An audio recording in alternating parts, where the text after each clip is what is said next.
Well, in light of that ranting from Mr. Kirschner and understanding that he has a long history working in the Department of Justice, I can understand why we're in the mess that we're in. We now have the details on what the DOJ is required by law to do and its intentional violation of the law and the impact that this has had on DOJ employees in the form of the loss of the ability to earn a living and having their lives destroyed. I want to take a step back and ask the question, why did they do it? I suppose for the same kind of reasons that Mr. Kirschner was just outlining, because they have some obsession of something that is actually not real. But they also didn't just violate the law for the sake of violating the law. They did so with the explicit intent of targeting a certain class of employees, and in this instance, those they perceived to be conservatives. One whistleblower stated, quote, that if an FBI employee fit a certain profile as a political conservative, they were viewed as security concerns and unworthy to work at the FBI. I assume Mr. Kirschner has the same viewpoint. Mr. Allen, does a person's political beliefs, and most specifically holding conservative views, disqualify someone from serving in the FBI? No, ma'am, they do not. Well, then, based on your experience as an FBI veteran and target of the DOJ's unlawful acts, why do you think this political purity campaign is ongoing inside the FBI? I'm not fully aware of why they're getting rid of people with more conservative views or potentially not wanting people to speak out at this time, ma'am.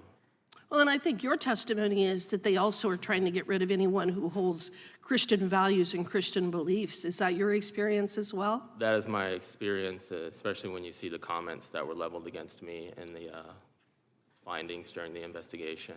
So we have the gentleman sitting next to you ranting and raving about this Project 2025. I doubt that he really understands anything about it, but ranting and raving about that, but doesn't seem to be at all bothered by the fact that you were targeted because you were a conservative and a Christian. Do you find that odd? I do find it a bit surprising. We shouldn't be targeting groups of people within our organizations because of firmly held belief or any kind of political standpoint. And Mr. Levitt, beside the violation of whistleblower protection laws, the FBI is also, for example, using First Amendment protected speech and activity which occurs outside of work to punish its employees. Were the officials involved in this unlawful conduct, such as Acting Assistant Section Chief Dina Perkins and Assistant Deputy Assistant Director Jeffrey Veltri, punished or in any way held accountable for their violation of employees' First Amendment rights? Not that I'm aware of. I know Ms. Perkins is still in the same position, and Mr. Veltri received a promotion to the 5th largest FBI office in the country, the Miami field office. According to whistleblowers, that promotion was delayed because he was under investigation for whistleblower retaliation, but that wasn't for the targeting of individuals for their First Amendment views. Okay, so in this administration, and again, while ranting about Project 2025, in this administration, you can actually violate employees' First Amendment rights and get promoted. Is that what your testimony is? I don't know why the FBI didn't look at this closer, because again, it's clear that there was a widespread understanding that these were issues being looked at, that these were the considerations. And I know Mr. Horowitz has talked about them not exclusively only targeting conservatives, but all of the individuals that have come to us from these various whistleblowers. There's one counterexample of somebody who wasn't conservative. All the others that we've seen, there was a clear focus on these individuals' vaccination status, their First Amendment views, their political stances, and that seems to have gone, been accepted by leadership of the FBI. Boy, the FBI has really been weaponized against not only the American public, but its own employees, hasn't it? It's sad. The term weaponization obviously can mean a lot of things to a lot of people, but when you see the direct impact on someone's life, like Marcus and his family, to go 27 months without pay, as of today, he still has not received the 27 months of back pay that the FBI committed to give him.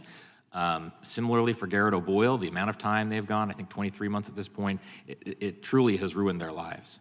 Well, what does this actually say about the Department of Justice and FBI and their interest in actually righting the wrongdoing and the unlawful acts that they've engaged in? It's hard to make those kinds of sweeping conclusions, but I definitely would say that the way that you help keep people, you help them abide by good things by having good laws in place. And I firmly believe there need to be stronger laws to help prevent this kind of thing in the future. There have to be changes to protect FBI whistleblowers, no matter what administration or what political party is in power. Well, and I would agree with that. And Mr. Allen, I'm sorry for what the federal government did to you.